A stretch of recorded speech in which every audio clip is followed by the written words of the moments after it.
Finally, my people, JCPS counselors, it is so nice to be back with you. My name is Damien Sweeney. I am the program coordinator for comprehensive school counseling here at Kentucky Department of Education, and today's session is called Cultivating Opportunity, the Power of Courage and Connection. Um, in JCPS, I was a special education teacher at Fairdale High School English teacher at Male High School, and school counselor at Seneca High School. So I miss all of those places, and I miss the district tremendously. Um, I'm a professor with several of your school counselors at Spalding University. I'm also a professor at the University of the Cumberlands. I've been a school counselor at Kentucky Governor School for the Arts, and I'm going into my 4th year at KDE. All right, so we've got 3 learning targets today that I hope you leave with. All right, so I'd like you to be able to define diversity, equity, and inclusion. We're also going to throw in equality and cultural sustainability, and then discuss ways educators can make these concepts meaningful priorities at their schools. I want you to learn strategies to support underserved student groups, including Black, Latinx, special education, ELL, low income, and LGBTQIA+ students. And finally, I want you to be able to recognize strategies to enable a multi-tiered school mental health system to enhance support to underserved students. All right, let's take a moment of mindfulness. Okay, this is box breathing. It's done by our Navy SEALs, actually, and they do it to relieve stress and slow their heart rate down. All right, so when it gets to the top, when the ball gets to the top, inhale and take a deep breath and hold that. And exhale and hold that.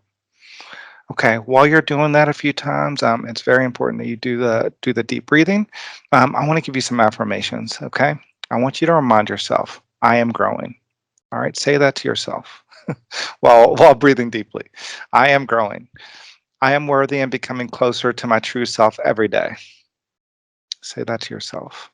I fight for my students. I allow myself to be who I am without judgment. We are our own worst critics, and we are so hard on ourselves, so hard on ourselves. And our jobs are big. You know, we're charged with leading hundreds of students every single year, and within 3 domains. You know, the academic support, the social emotional wellness, and the career.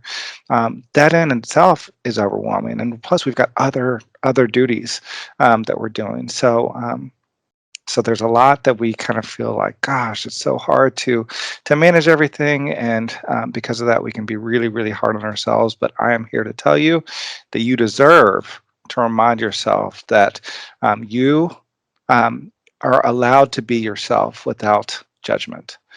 All right, fill in the blank. I share my talents with the world by. I've got so many of you in my mind. I'm thinking about so many of you right now that I know different ways that you share your talents outside of the school counseling profession. So how would you fill in that blank? And finally, the last affirmation is I am changing lives, and you absolutely 100% are.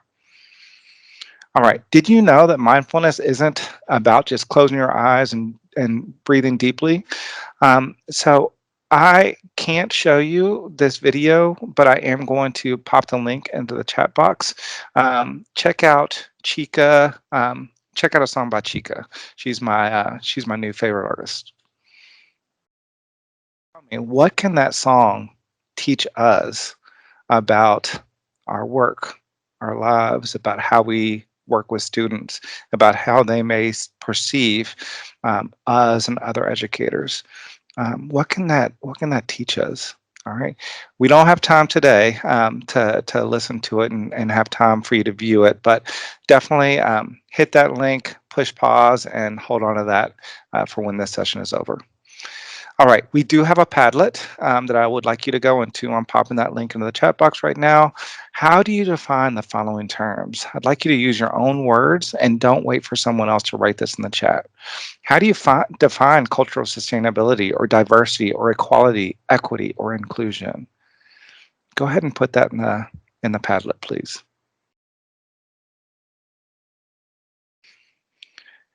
As you're doing that, I'm going to talk to you about a few other things. We have such a short time together that I want to I want to get enough in. I want to have enough time to get everything in. But I think it's important for you to kind of create those definitions and check your own understanding of each. All right, so let's talk about diversity first. There are many misconceptions about what this term means, right? So many of us think about diversity as race and gender or gender identity, when it's so much more. It's so much beyond those three things. So diversity is going to be individual differences, for example, personality, learning styles, and life experiences, and group social differences like race and ethnicity, socioeconomic status, class, gender, sexual orientation, gender identity, country of origin, differing abilities, as well as cultural, political, religious, or other affiliations that can be engaged in the service of learning. So, personality, learning styles, life experiences. You've got class, you've got gender, you've got sexual orientation, religion. All of this stuff makes us who we are, and they all encompass diversity. All right, let's talk about equality quickly. So equality is the condition under which every individual is treated in the same way and is granted the same rights and responsibilities, regardless of their individual differences, abilities, or backgrounds. Okay, so you know this, right? Everybody gets the same thing, regardless of their needs. Okay, all right, and then equity. So let me tell you what equity is not. Equity is not about demonizing people because of their race or indoctrinating students, right?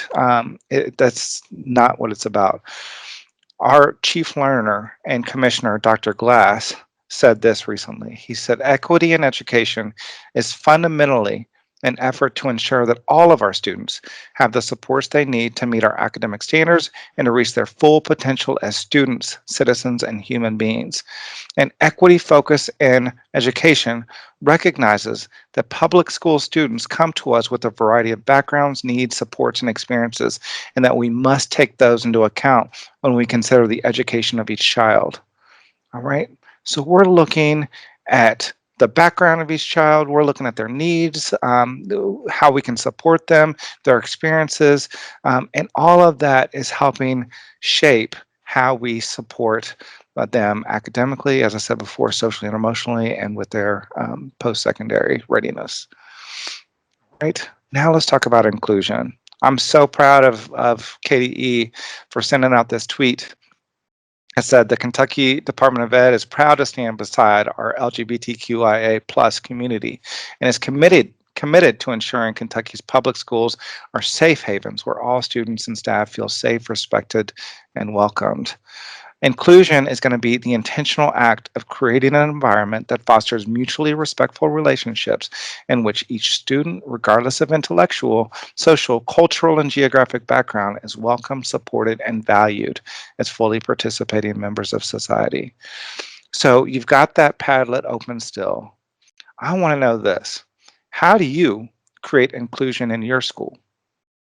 What do you do to make sure that all kids feel included?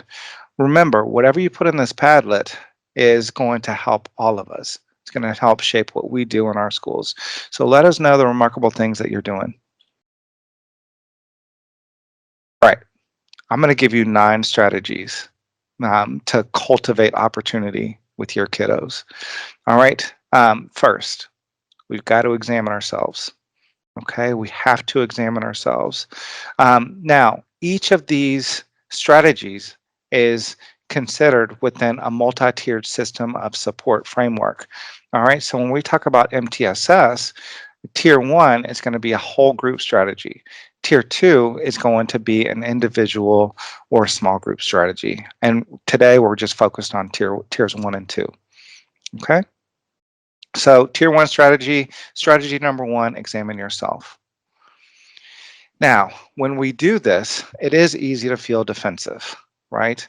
I feel like I'm doing the work. I feel like I'm, working for all of my students. I have no biases. I'm doing what I need to do to support everybody.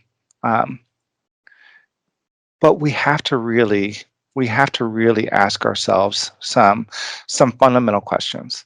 Okay, so equity work, including courageous conversations, they can often take a long time for individuals to feel competent. So ask yourself this: how can I cultivate a spirit of teachability and humility within myself? How can I walk in love instead of judgment so that I can learn and not become defensive? What are things that can keep us from being teachable?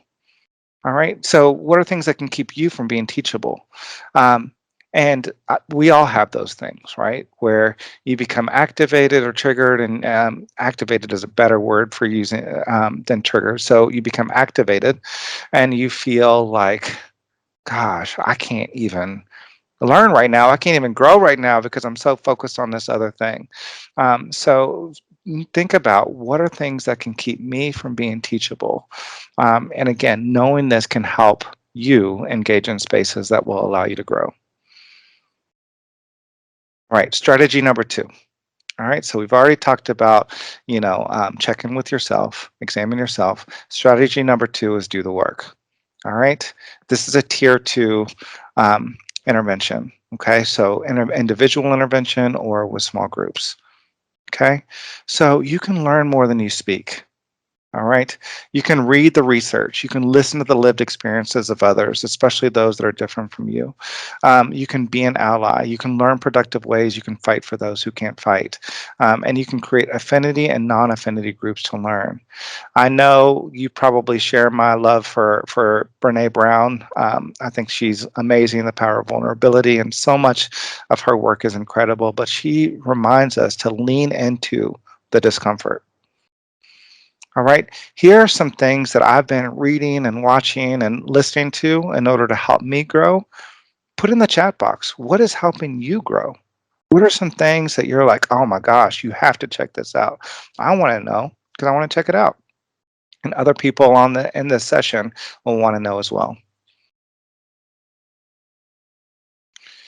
All right. Strategy three, courageous conversations. All right. This is a tier one and tier two strategy.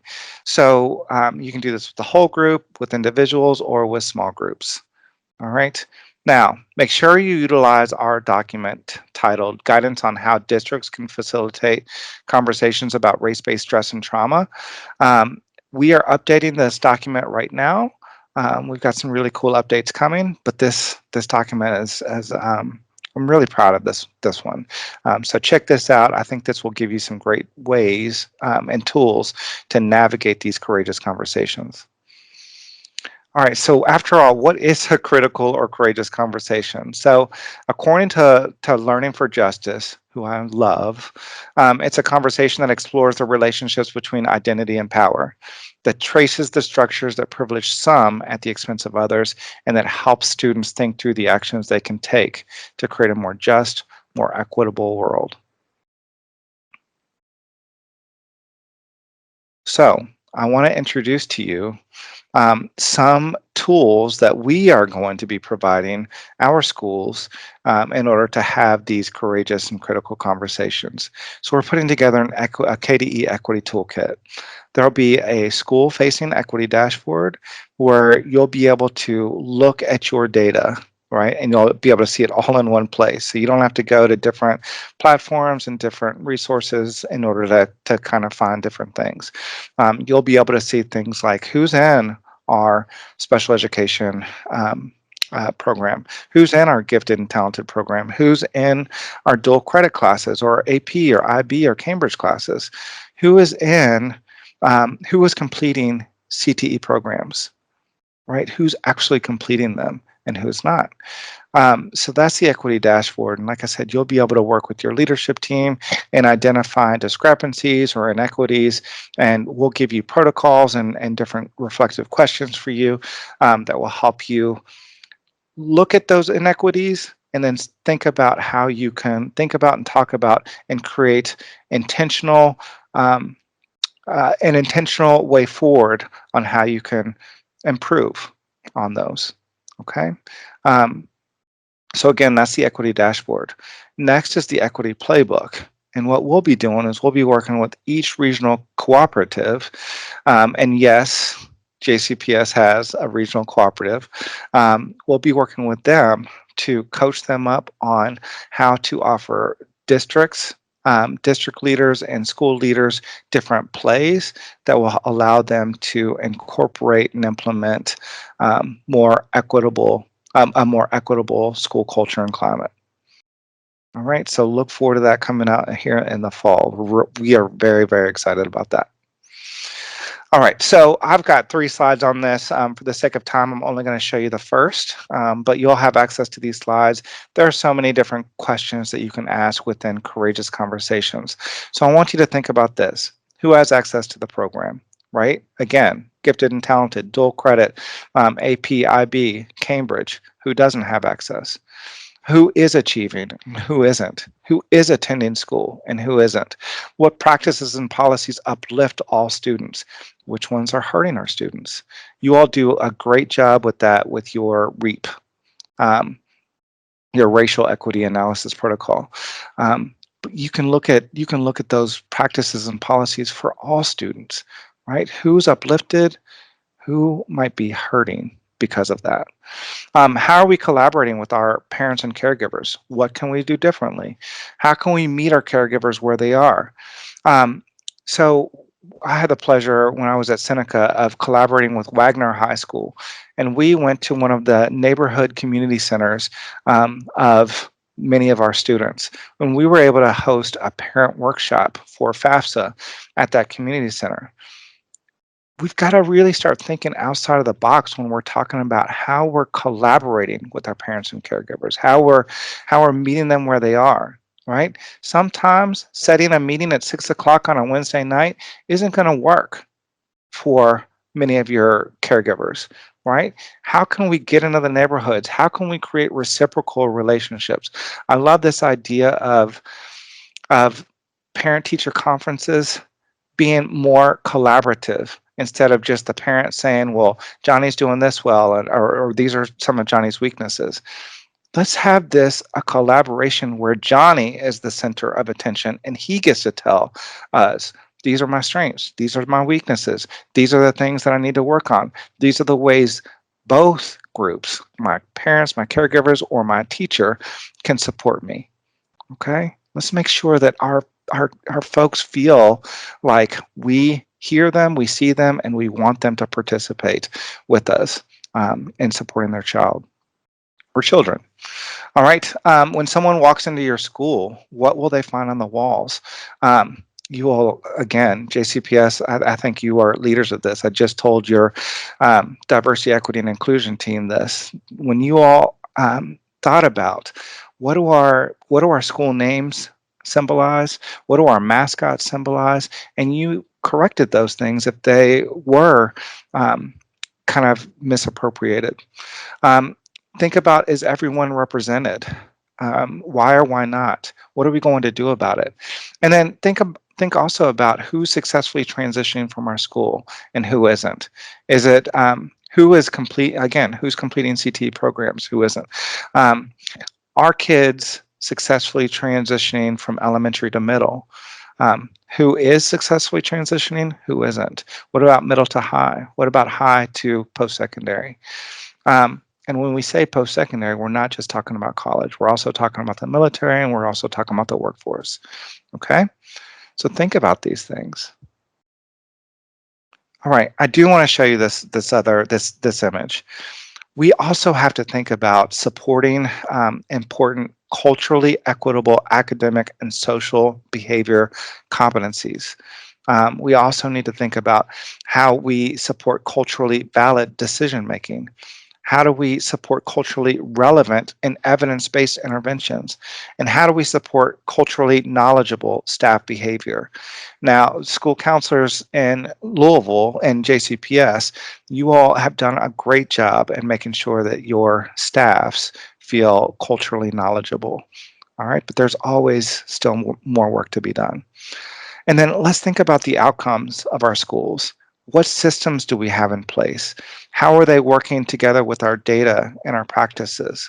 Okay, when we have systems that work for children, when we're looking at data and making data-informed decisions, when we're looking at our practices and making sure that our practices are equitable, we'll see better results. All right, strategy 4, let the data drive you. So this is a tier 1 and tier 2 strategy. Whole groups, individuals, small groups. Let the data drive you. Take a look at this. You know, we talk a lot about ABC data here in Kentucky. So we talk about attendance data, behavior data, and course passing data. Another way of saying course passing is achievement data, right? You have so much to look at when you're just thinking about those 3 things. ABC data, right? You can look at the transient student report, the early warning tool when you're looking at attendance and behavior. Really, when you're looking at course passing as well. We also need to think about access data, right? I keep on saying it. Who has access to the programs, right? My dissertation, my research showed that it wasn't that kids didn't have access to the program. They didn't even know about the programs, nor did their families, right? Because again, we were hosting nights where many families may not have been able to make it. There were so many different reasons um, or factors that went into it, but our Black families, our Latinx families, our ELL families, our special education families didn't even know often that our AP programs existed. Again, Cambridge, International Baccalaureate, dual credit, didn't know about our incredible dual credit scholarships here in Kentucky, didn't know that all AP, Cambridge, Cambridge International or International Baccalaureate exams were free for low-income students. Um, they didn't know about these wonderful things that we have going on. All right, so making sure that we look at this data, but then we make sure that we're also considering access um, as a very important point um, when talking about students and their families. All right, and then we can also look at qualitative data. All right, qualitative data is based on perception, we can also look at barrier survey data. We can ask the perception of our staff, our parents and caregivers, our students, and our community stakeholders. We can also do needs assessments, right? And I know that Dr. Cersei's been incredible at providing you with those. Um, Now, we have 4 other surveys that you can be looking at, 4 sources of surveys that you can be looking at here in Kentucky as well. So we've got the Kentucky Youth Risk Behavior Survey data, and you can see kind of what are some risky behaviors that your students may be participating in, right? And think about how can I prevent those risky behaviors, right? What can we do? What kind of events can we put on in our comprehensive school counseling program, or what kind of events can we do for students, for staff, for community stakeholders, and for parents and caregivers? Um, Impact Kentucky survey is incredible, right? This is going to not only tell you how many of your staff members feel comfortable teaching kids that are different than them, but it's also going to tell you if your staff feels emotionally well, if they feel like their colleagues are emotionally well. It's going to tell you so many different things. So look up the Impact Kentucky survey from Panorama. You'll get free access to that. Of course, we've got a million reports in Infinite Campus. We've also got the KIP report, which is awesome, the Kentucky Incentives for Prevention report. All right. So if you recall, this strategy is let the data drive you. So I think we need to start with also building a community of detectives. All right. So I'm gonna pause for a minute, and I want you to check out this video on data equity walks. Check this out. Can you imagine if you not only look at the data with your staff or your leadership team, but now you bring parents and caregivers to the table and you look at it with them? Can you imagine doing that in your cafeteria or your gym or your theater or whatever you have, your library, your media center? Um, can you imagine doing this with students? Look at this data. What do you think we can do to improve it? Right? Create those data detectives with your stakeholders, and you're going to find some gold. All right, strategy number 5, storytelling. All right. We can get so much out of storytelling. Storytelling is a tier 2 intervention with individuals and small groups. All right. So many positive impacts. So we should make space for Black and Latinx students to tell their stories in their authentic voices and listen closely, because within each line are the keys to rewriting deficit-based narratives. Y'all, I used to love being at Seneca and doing small groups with kids. And I used to love. I did hip hop counseling quite a bit, which is why you are going to be able to listen to Chica later on. But we would do that, and we what we would do is we would have students annotate the lyrics, and then we would talk about what stuck out to them, and the stories these kids told were incredible, and they gave me an opportunity to really understand those kids. And what they were going through, what they were dealing with, some of their struggles, some of their excitement, and some things that were um, really troubling. It let me see into that. So one of the first stages to healing racial trauma is encouraging youth to engage in racial storytelling. So sharing their personal stories will help them to release negative emotions. And I saw that. It was often the case that in those small groups, I would hear somebody be like, I thought I was the only one that went through something like that, right? In group settings, storytelling from personal experiences has a positive impact on all participants. And according to East et al., amplifying these voices promotes personal resilience and fosters community connection. All right. I love this concept of funds of knowledge, right? Funds of knowledge basically means that kids aren't coming to class with empty slates, right? They're coming to class with traditions, culture, life experiences, first languages, beliefs, background knowledge, right? We've got to figure out how we can leverage their funds of knowledge um, to improve our school culture and climate, right? We've been doing something incredible here at KDE that I'm super proud of, called empathy interviews. And basically, it goes along with this concept from Petrelli that says teaching students to empathize with and understand others, especially those whose lives are more difficult than their own, um, is going to be very important. All right. Um, so take a look at the last bullet on this while I tell you a little bit about our experience here at KDE. We can start with a simple foundational question to better understand our colleagues here. I can start by saying, how do you feel seen and heard? Okay, if I start with that question, then I'm going to learn a lot about how you tick, what makes you perform well, what makes you feel down. I'm going to learn a lot from you. All right. I can also ask you things like, when do you feel most effective as a school counselor?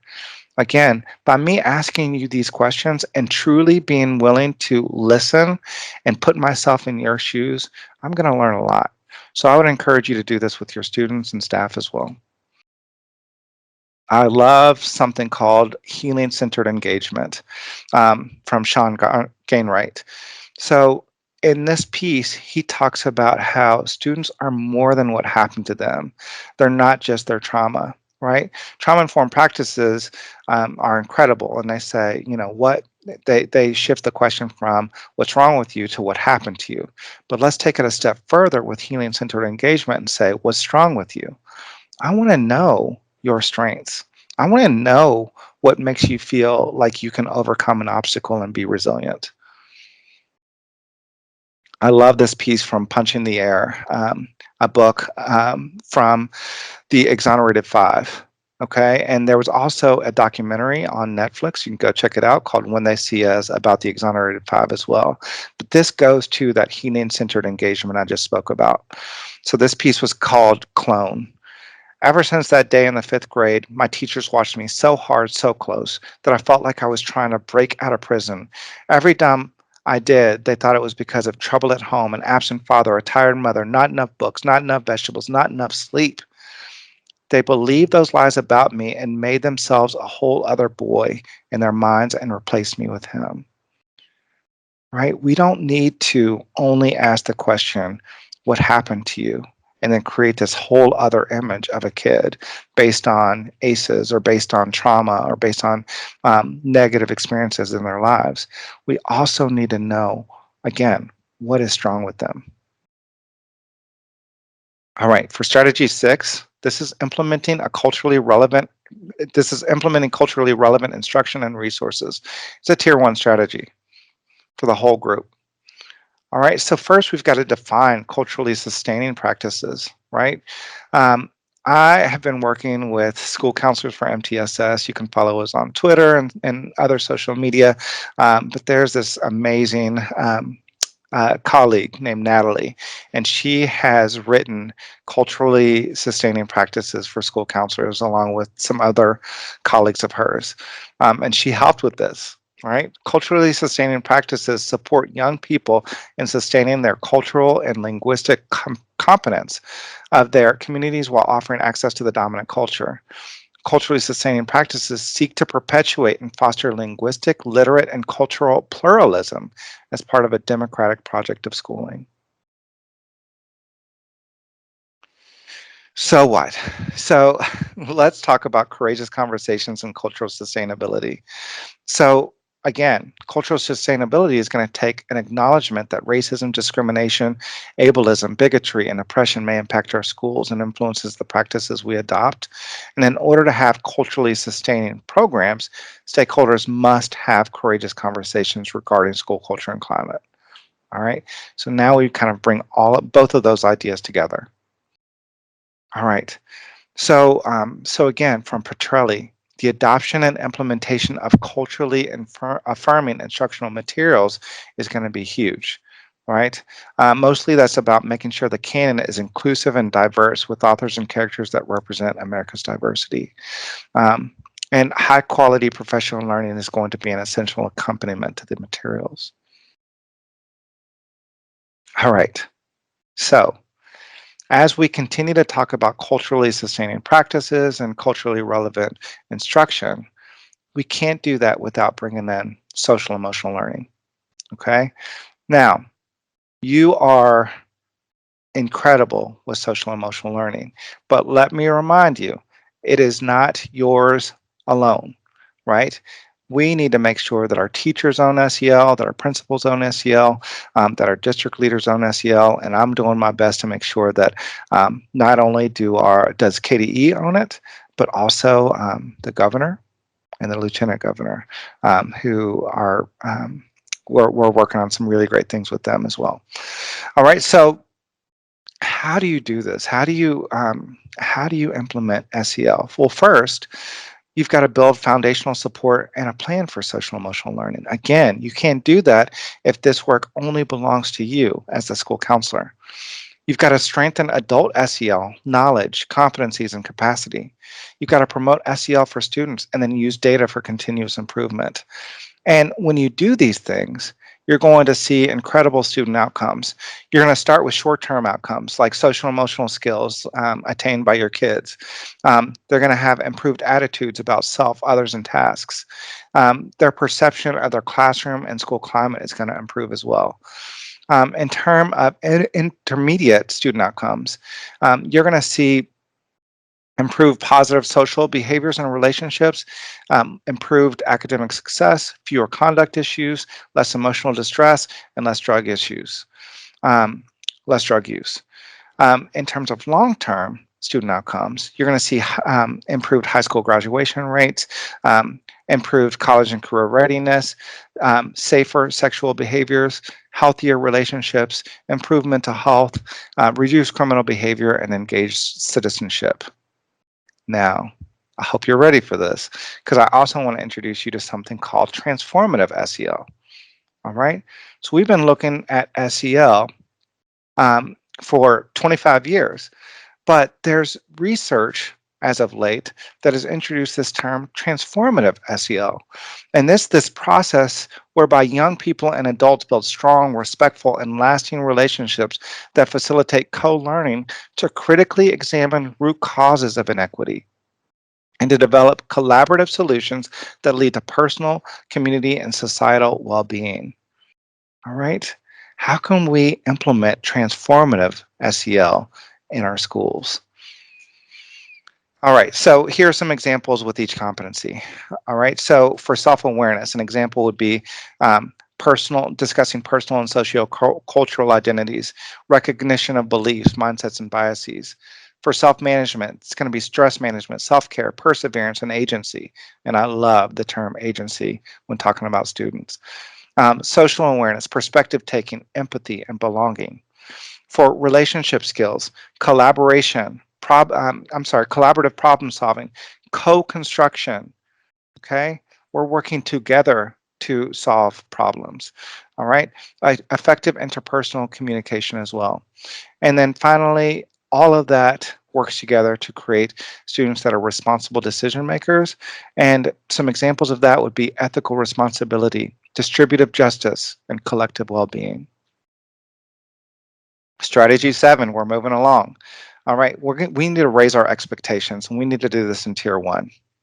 Okay, we love the opportunity myth here. You can look at that image on the right from the opportunity myth here in green. And from Petrelli, simply put, it's racist to expect less from Black children and other children of color. All right. We must also pay attention to grading practices and the subtle messages that educators send to their students. Okay, so we've got to make sure that we have, as school counselors and school leaders, we have an eye on these things. All right. So again, let's fill those opportunity gaps and those knowledge gaps by making sure our parents, our caregivers, and our students know about dual credit scholarships. They know about gifted and talented programs and AP, IB, Cambridge exams. They know that we can offer free college applications and so much more. Okay, we've got to find ways to get this information to the people who need it most. All right, strategy 8, tier 1, recruit and create a diverse staff. All right, we were pretty great at that at Seneca. Okay, I'm not sure about all the other schools and JCPS, but I feel like diversity was growing within the teaching ranks there. So everyone benefits from teacher diversity. It's particularly important for students of color, especially Black students, given the growing research evidence demonstrating the positive impact on such children and having the opportunity to take classes from teachers of the same race. So I'd like to introduce you to goteachkentucky.com and then Kentucky Academy for Equity in Teaching, where we really work to prepare, inspire, and educate up-and-coming minority teachers. All right, last strategy, strategy 9, implement an integrated model of mental health. All right, this is tier 1. So an integrated mental health model, you'll be able to click on this really cool image from Oregon, but you're gonna have just database decision making. All right, what we know about mental health in schools, especially in JCPS, is you've got school counselors, you've got friskies who are amazing, you've got mental health counselors, school social workers, you've got school psychologists, you've got all of these people. But many times there aren't these formal processes for the selection and implementation of evidence-based practices across tiers with team decision making. All right, so we are seeing that across the state, and we need to make sure that that's happening not only where you are, but again across the Commonwealth. We need to offer early access through use of comprehensive screening. I know that you do that, and you do that so well. We need to offer rigorous progress. We need to create rigorous progress monitoring for both fidelity and effectiveness of all interventions. It is easy as a school counselor to get caught up and distracted when there is an intervention and not take pre and post intervention data and not look at that. So let's make sure that we are looking at that and making sure that everything is very effective. There should be ongoing coaching at both the systems and practices level for all professionals. There should be an implementation of a multi-tiered system of support framework. And then take a look at Dr. Clayton Cook's work on intervention matching, where if a student is in need of tier 2 targeted interventions, you see what that need is, and you have basically these interventions that you can offer. All right. So as we have come to the end, one last entry into your Padlet. All right, let's learn together. Together. Tell me, what is one incredible way you are incorporating one of these terms at your school, whether it's cultural sustainability, diversity, equity, or inclusion? What's one incredible way that you can leave with us so that we can learn from you um, in an effort to create more equitable schools? All right. Remember, this work takes that growth mindset. Failure is an opportunity to grow. Challenges do help you grow. Feedback is constructive. You can be inspired by the success of others, and we should all like to try new things. All right. Here's one more video. I'm dropping the link in the chat box. Swing for the fences. This is Jason Reynolds on what it means to be anti-racist. This is something that we all must strive to do as well. So check out this video. I can't leave you without one more song. So check out "Crown" by Chica. I'm putting that link in the chat box as well. I hope that this song inspires you just as much as it has inspired me. All right, this won't be easy, and you may face opposition, but remember that the biggest flex is loving yourself the way you wish others did. Be your own upgrade, right? You know what you need to do to fight for your kids, to fight for your families, and to create more equitable schools. So go out and do it. You've got this. And remember that I'm here for you, right, as a resource, along with so many others. All right. I've listed the resources I use for this presentation here. You can email me, and you can follow me on Twitter. You can also follow School Counselors for MTSS. It's always a pleasure to feel like I'm back home, even for a little bit. It's always a pleasure to share space with you. So thank you for this time. Thanks for attending my session, and I look forward to getting together with you soon. Thank you.